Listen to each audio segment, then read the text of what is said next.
moving into Premier League referees. Let's discuss. Obviously, we had stupid faces, and they're stupid faces. Can you add that to the end of that? And they're stupid faces.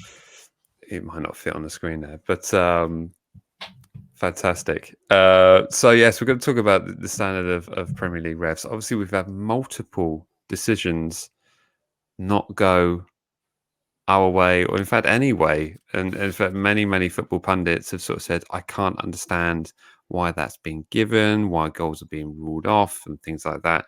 But I just want to bring to the attention, there are two that really stood out for me that I think are absolutely mad when you look back at them. Let me see if I find a graphic here.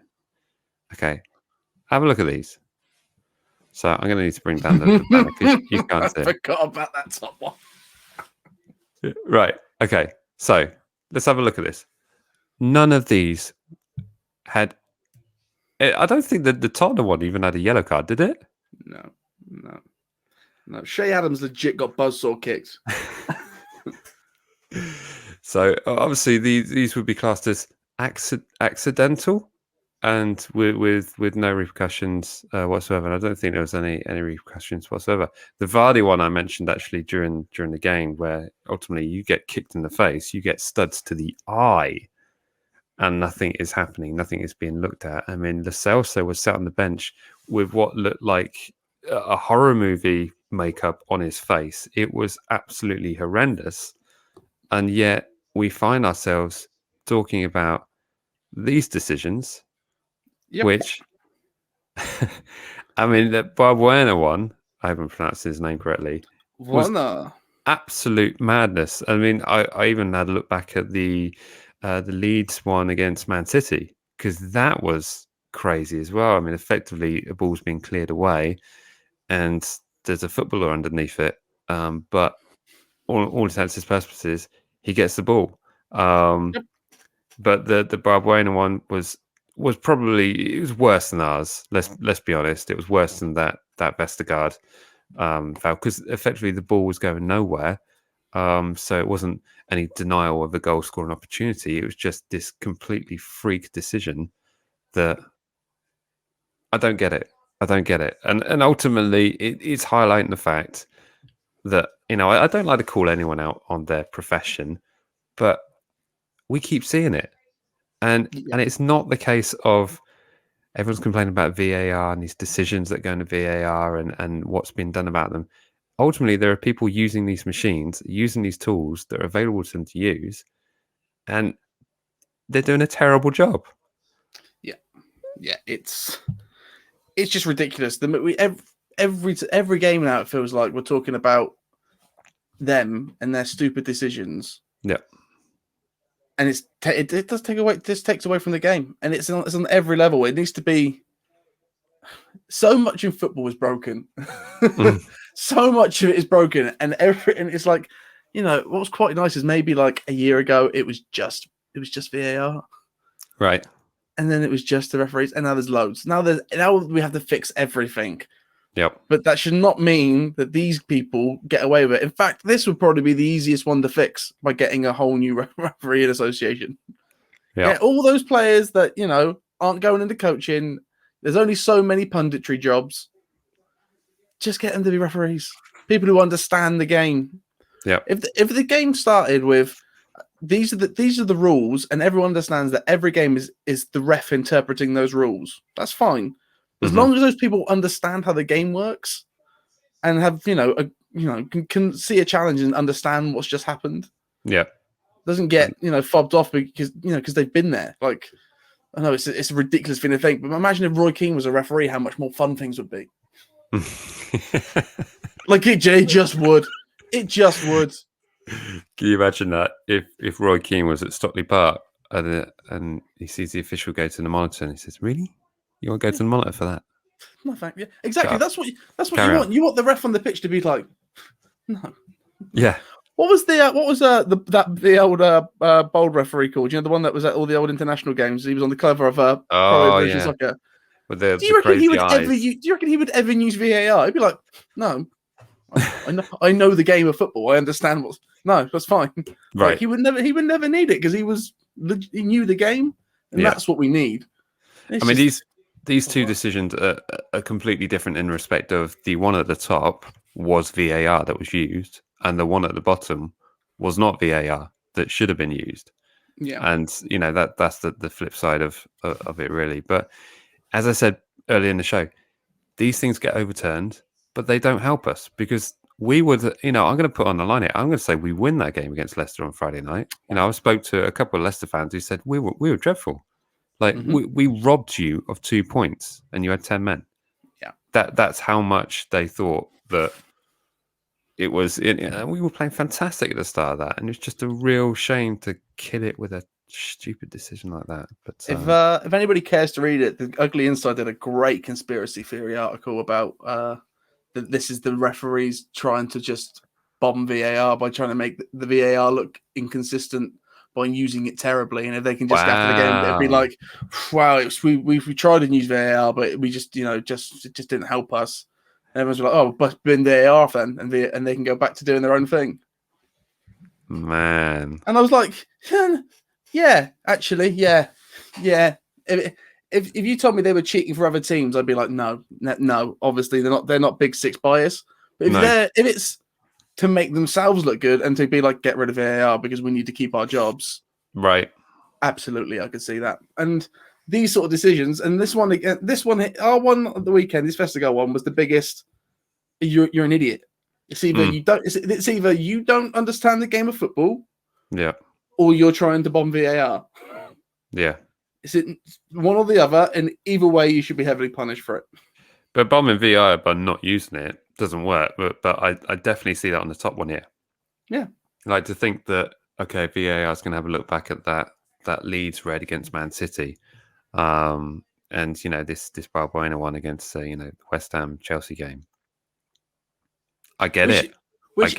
Which more leads to me to think that it is them bombing VAR because I feel they're just stupid. It's a bit of both. I feel like he's looked at that decision and went, I won't give this one. That'd be controversial. And after the game, he's like, oh, I was meant to blame VAR. That's just going to make me look stupid. Yeah. Yeah. That's what they are. They're just the worst. Do you see anything changing though? Like, okay, maybe there's a conspiracy to get rid of VAR by these referees. Whether that's the case or not, I don't know. But do you think anything can be done? Can there be sort of any? I'm not quite sure. Decisions like penalties for refs and not doing. I mean, effectively, the top earning referees they get about £200,000 a year plus match day fees for each game and expenses applied to it. So they're on a decent wage. But should there be any kind of penalties for?